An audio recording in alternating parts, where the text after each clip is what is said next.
Good evening. Good evening, folks. There's still 1 minute to go until 7, but it's a good time for you to start typing and tell us a little bit about yourself. We are SDS Seminars. We're directors of SDS Seminars. My co-director, Paul Grantham. Paul, say something and wave. I think. Hi, I'm just trying to work out your keyboard here, which seems to be. Oh, don't even try. Just give up on that.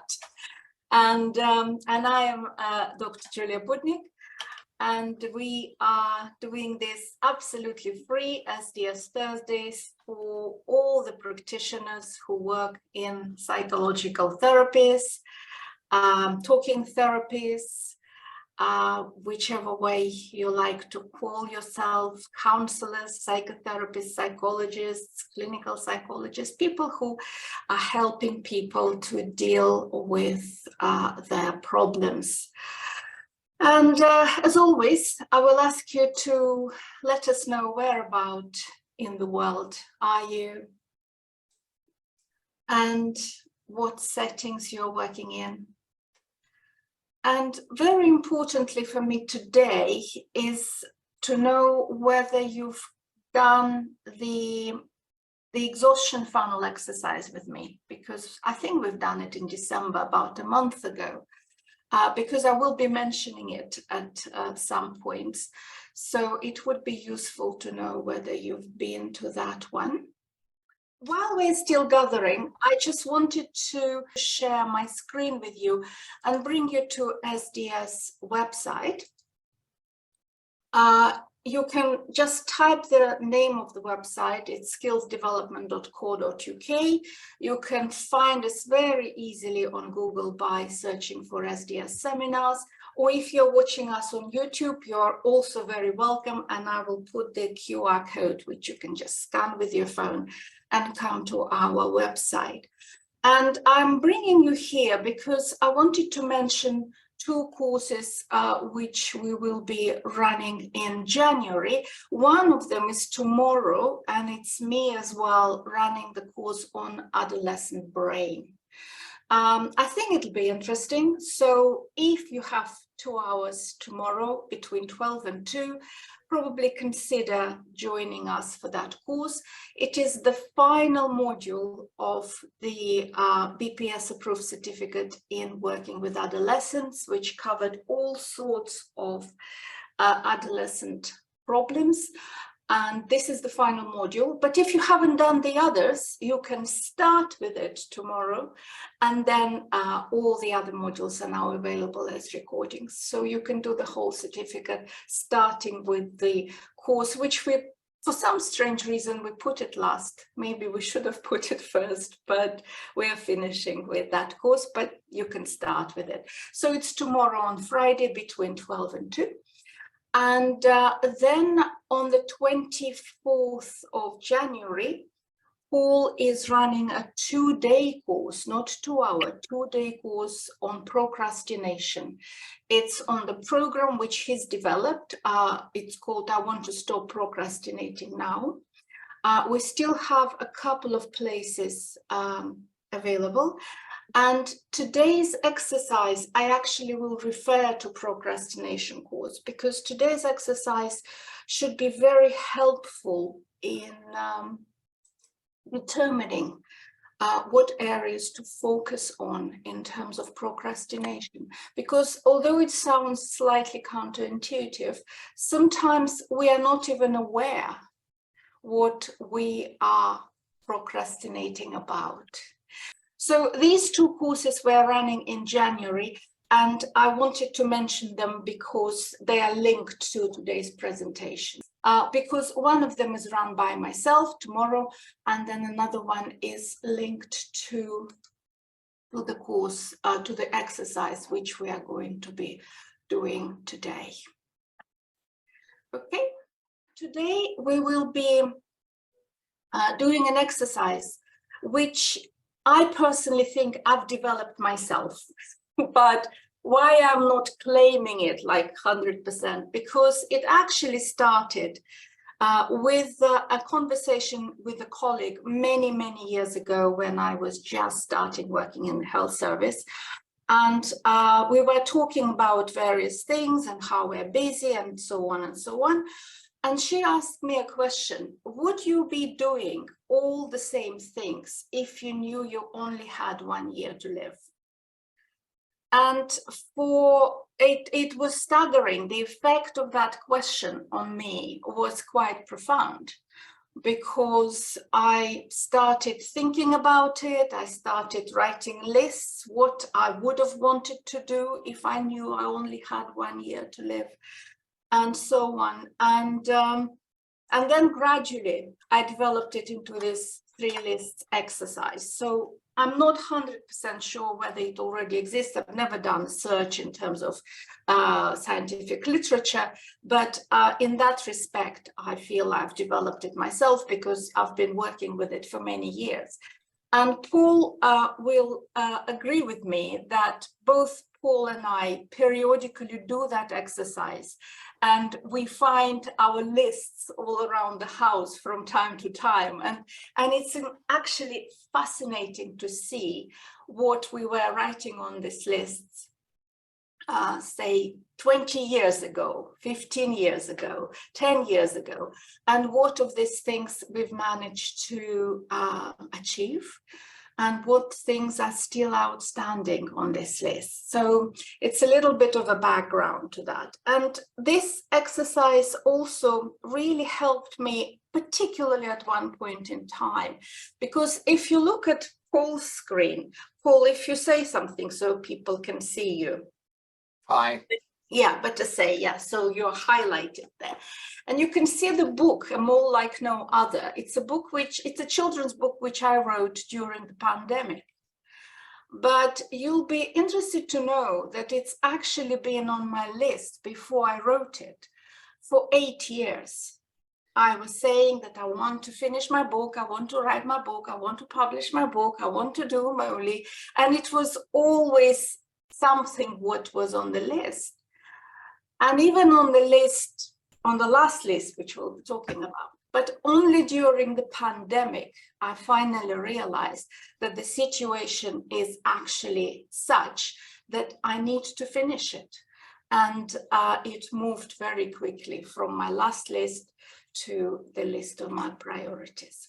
So before, rather than telling you about all of that theoretically, what I'll ask you to do is to try to find a piece of paper, or better 3 pieces of paper, if you can.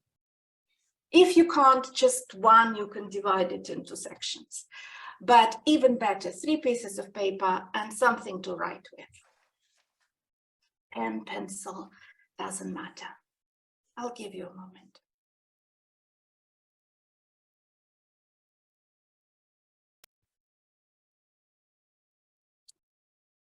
Okay, I hope you're ready with your paper and with your pen.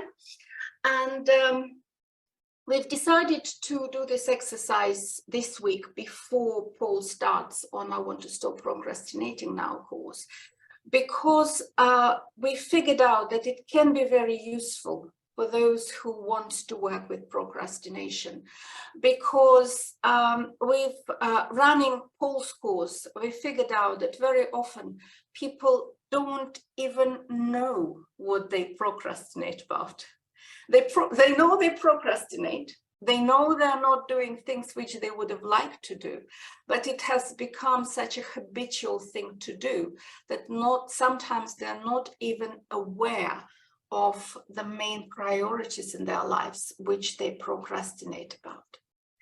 So what we'll do now is on our 3 pieces of paper, or 1 piece of paper divided in 3 groups, we will write 3 lists. The first list, hopefully will be the easiest to write, is a list of things you plan to do in the next 7 days. 7, 10, doesn't matter. You can use scale which is most comfortable to you, but your plans for the next 7 or 10 days. How long should be the list? As long as you wish. You can focus only on the main things. You can go quite deep into the other things, but try to make it as comprehensive as possible. Things which you're planning to do in the next 7 to 10 days.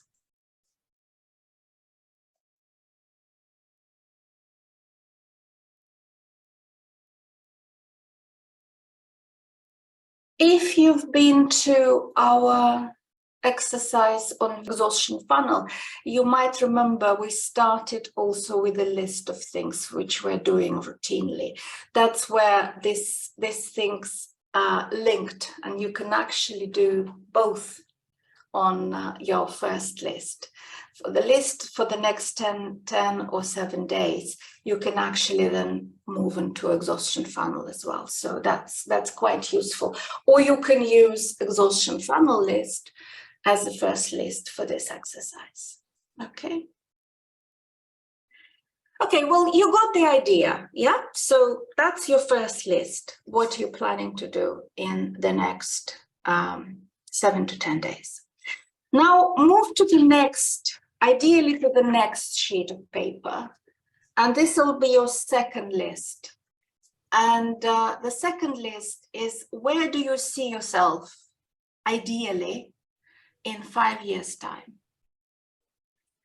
I will immediately make sort of a disclaimer here.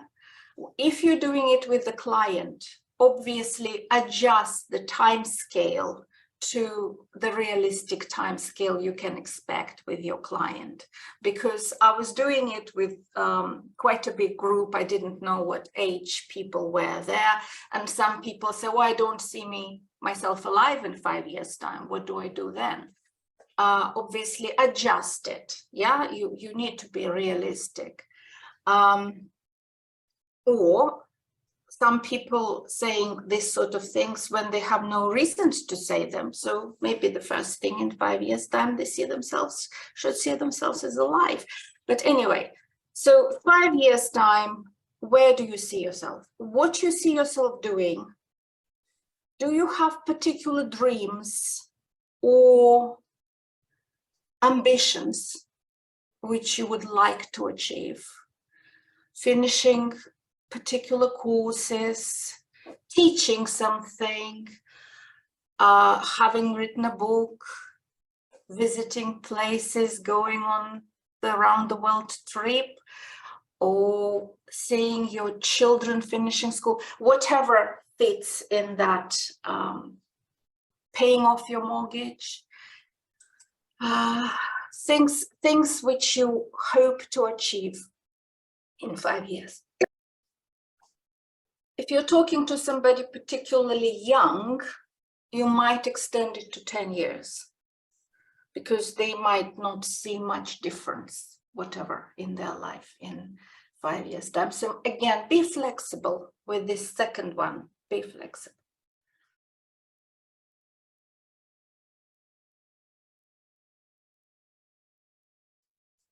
Okay, and now we're moving to the third sheet of paper, or third column if you're doing it all in one. And the third question is, what would be your priorities if you knew you only had 1 year to live? Again, be sensitive and sensible when you are doing it with clients. Obviously, you won't be as blunt if you actually know that the client is suffering serious illness, which will seriously impact on their length of life. So please be just aware of that.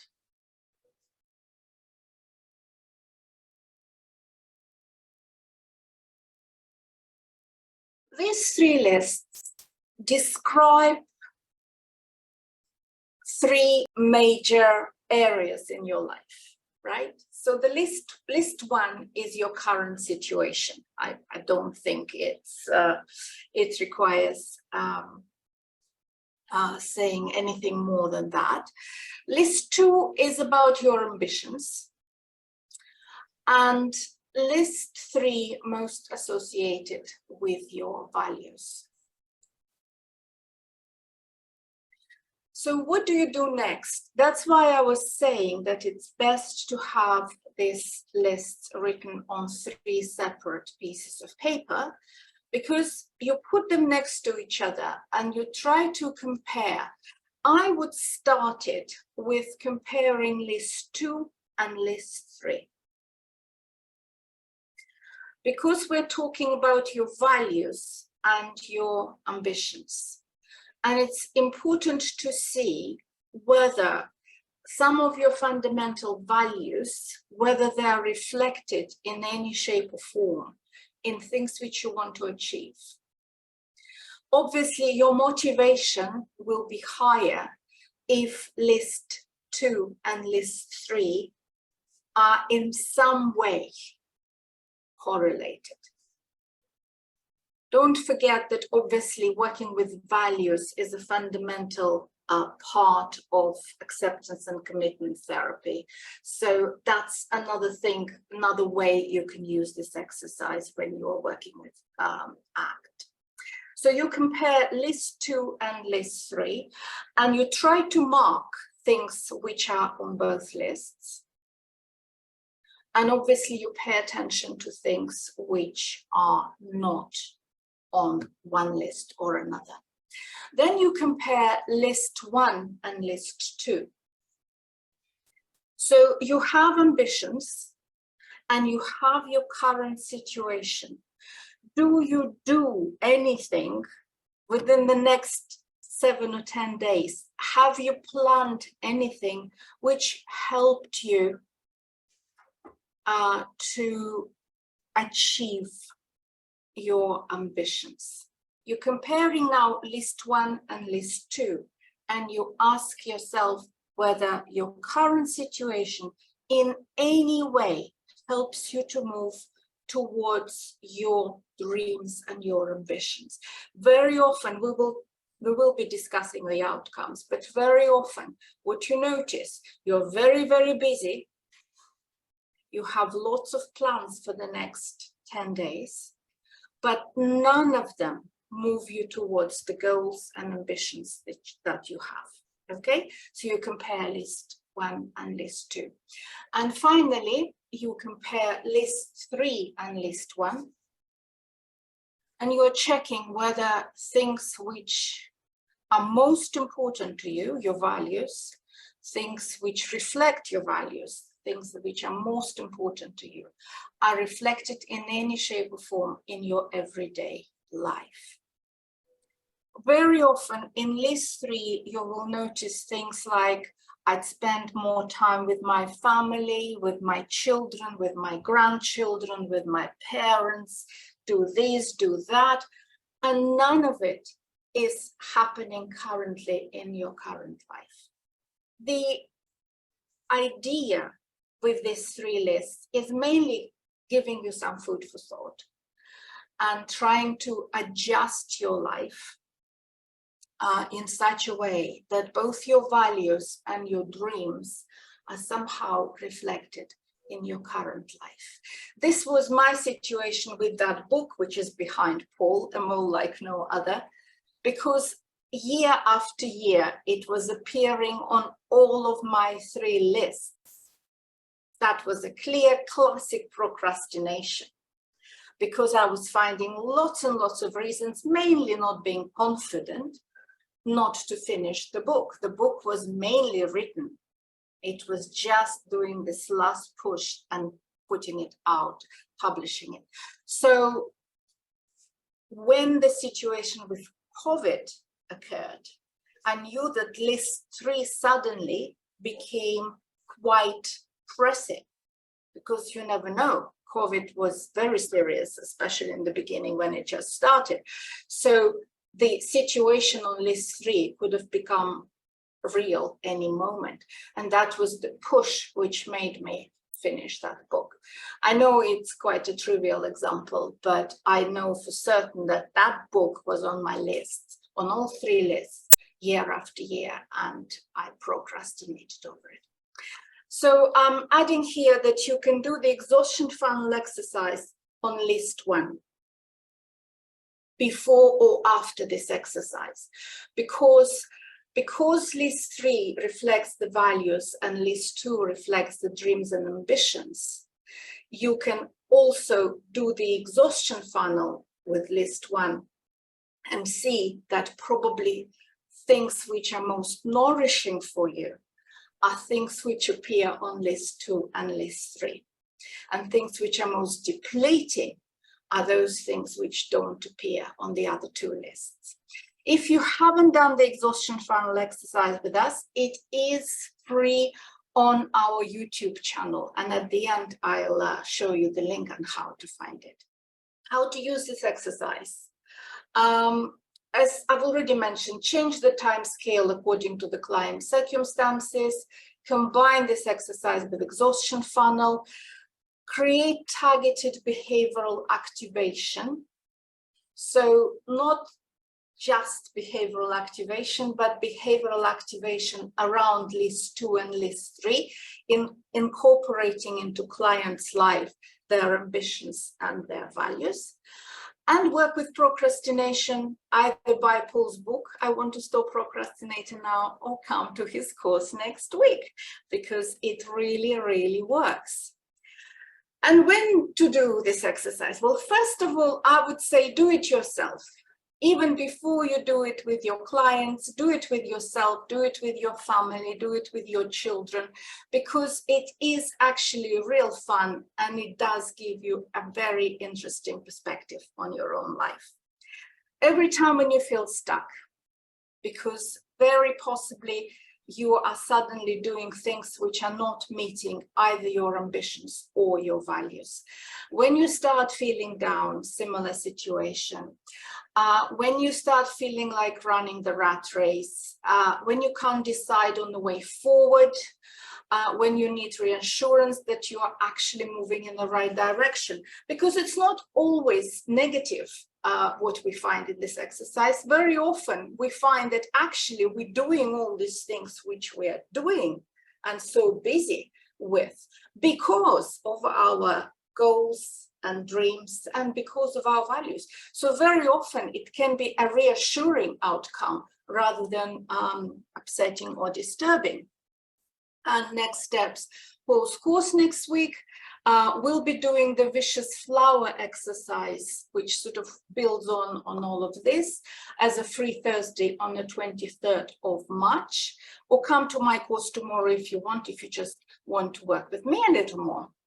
Okay, so before I open it up, I would like to, as I said, show you how to find our YouTube channel.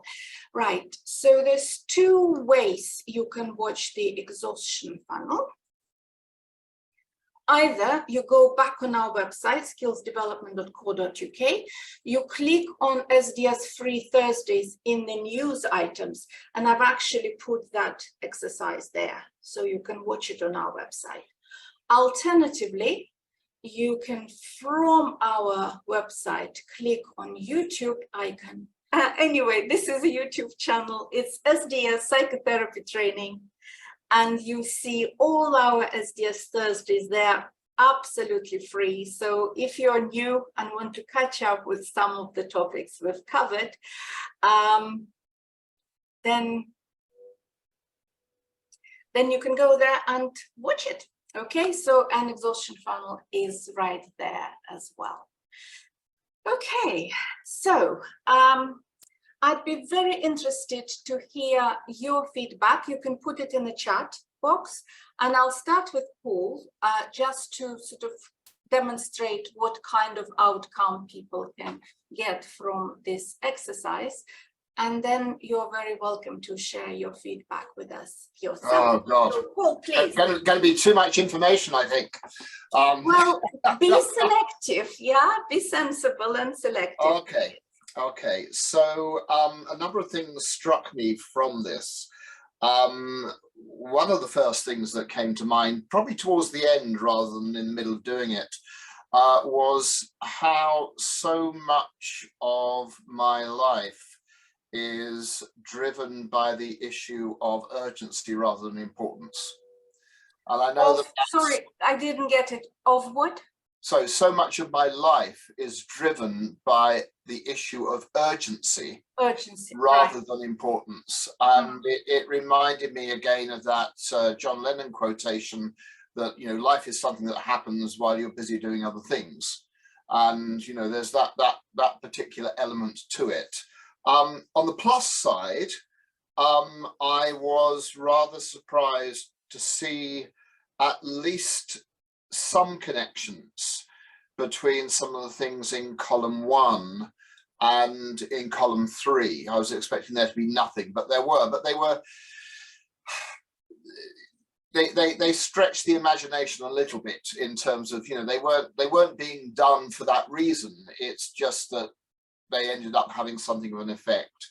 I was very struck by really how little there was, if anything, in column 2 that related to column 3. And I do think one of the things that sort of comes up with this, which is sort of understandable, but which I think requires further reflection on my part, is the goals that we have, because this is about goals in many ways, but the goals that we have are substantially influenced by the timescale that we're thinking about. And where the problems arise is they just basically don't connect up. You know, they should do, shouldn't they? They should connect up. You know, what I'm doing over the next week should directly relate to what I'm hoping to do over the next 5 years, which in turn will be sort of tied up in that last year. But actually, in many ways, they're disconnected, really. How do you explain it? Yeah, I mean, I've got down here, for example, in my 3rd column, seeing all the people that I value in my life, and also engage. I don't know, by the way, what this last thing actually means. I would have to give more thought to what it means. But the other thing I've got in that 3rd column is engage in some form of extreme altruism. I don't quite know what that means, but it's some big thing that I should do if I, you know, I've got a year to live.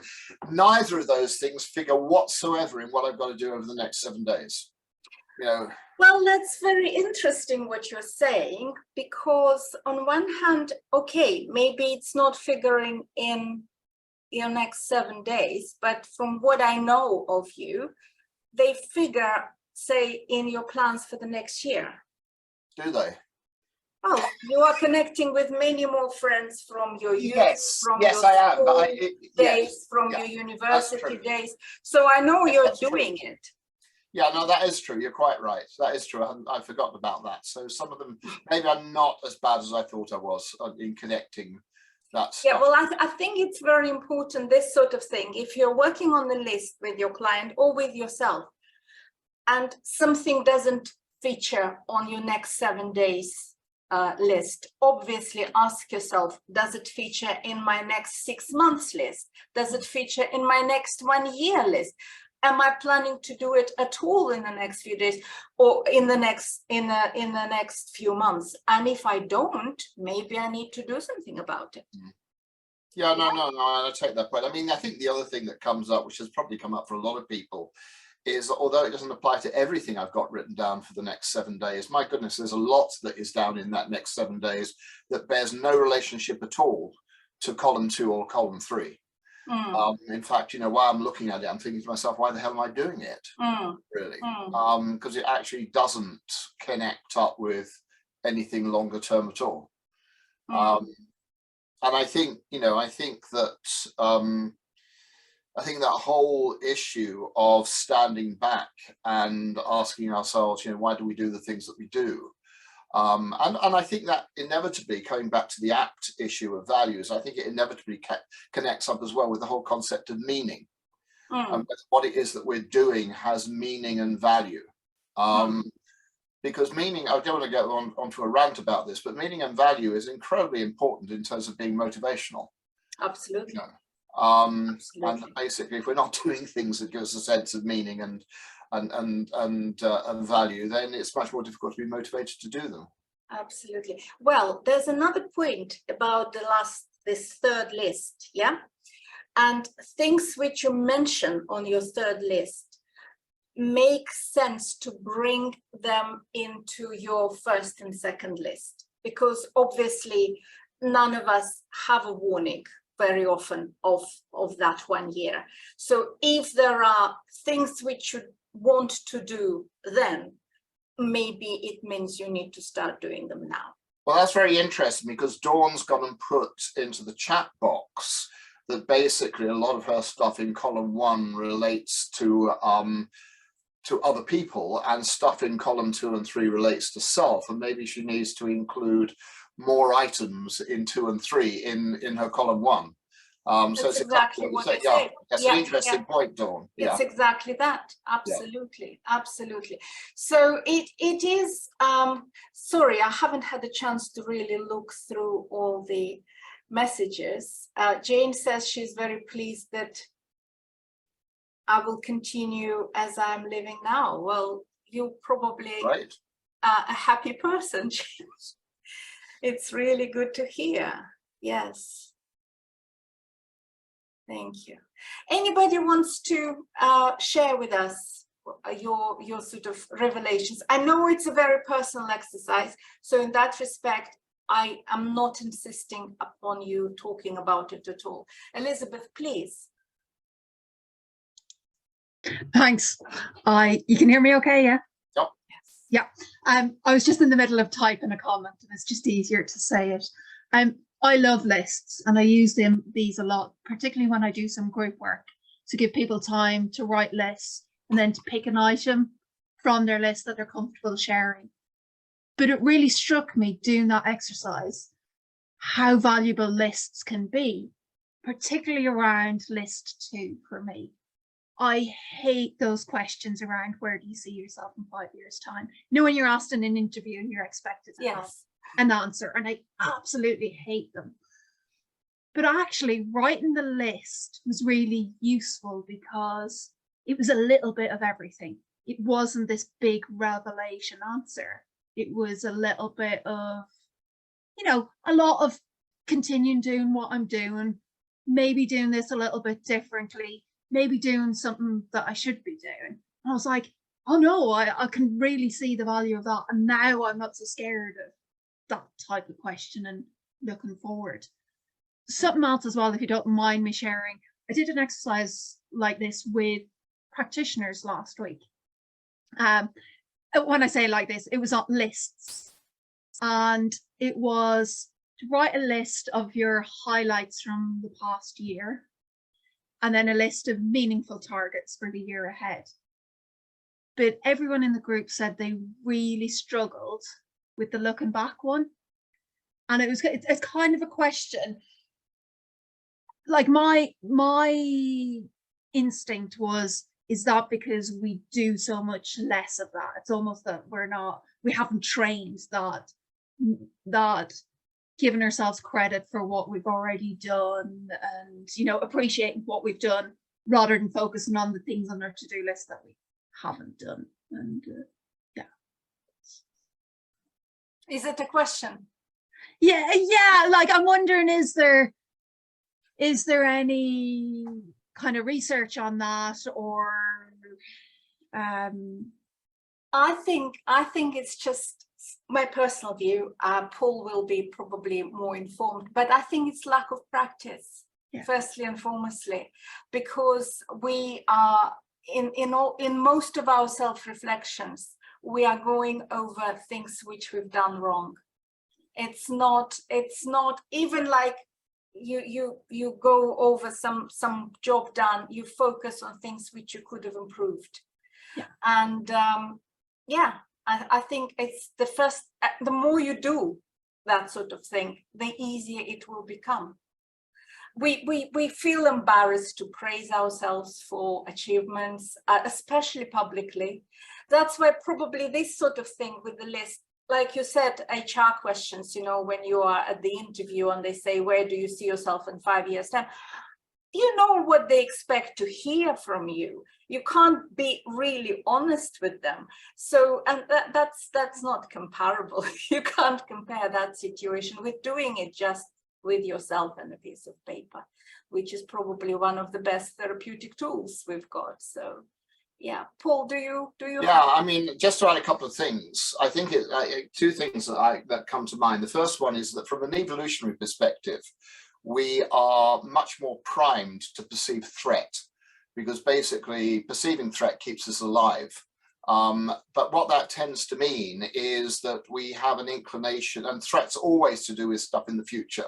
So that whole idea of looking forward in order to, but I think that's one of the things, whereas looking backwards, it can feel sort of almost redundant, because, you know, if that's past, I'm no longer threatened by it. But I think the other thing as well is that it's really what Julia is saying. I think there are cultural beliefs around about which I think partly relate to, I would argue, being UK based. I think it also, these values are ones which are much more common in people who work in the caring professions as well, which is to basically have an inclination to be more self-critical.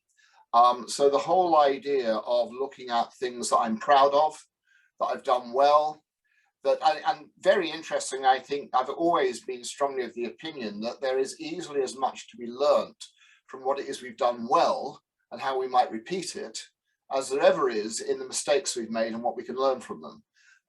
So I think that you know, I think Julia's right. I think, you know, we're geared up to not seeing those things, as you say, but equally I think Julia's right in saying that practice helps. This, I think, to some extent, is getting used to doing something that's a bit different, which would be important. Yeah. Thank you. Thank you. Jane, please. Yeah, just to follow up about when I was told I had only 1 year to live, you know, I just continue as I am because I'm quite happy with my life. But it's also because no one can tell you you've got 1 year to live. Nobody knows. And if you burnt your bridges, as it were, by thinking I'm going to die in a year's time and then you don't. So I'm a great optimist, you know, just keep going. Let's see what happens. Yeah, you're absolutely right. And that's why actually things which we write on that list, we need to start doing now. Yeah, quite. Rather than leaving them until that particular moment. But on the other hand, that's why the COVID situation for me was a great motivator to finish that book, because suddenly the threat became real, because we don't really believe in this death thing very often, but suddenly it became real and out there, and that push. So it might, in different situations, it might be helpful even that in that respect, because you perceive the real threat. But on the other hand, whatever you've got on the list 3, start doing it now. Don't leave it until later. That's, I think, is a very important thing to do. Okay, anybody else wants to contribute? Thank you, Jane. Or any things that surprised you?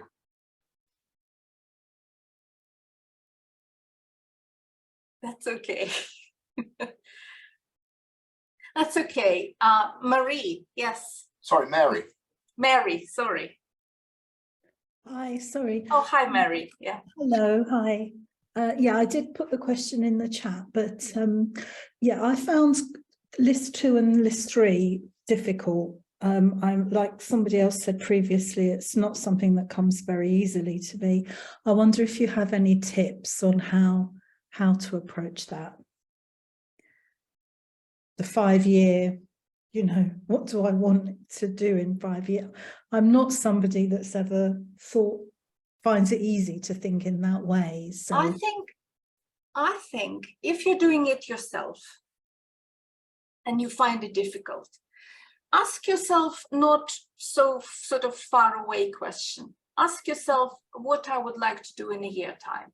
And even if lots of the things will be the same, but your perspective will change. From a week, you're moving to a year. So it will help you to include many of the things which you may be already doing, but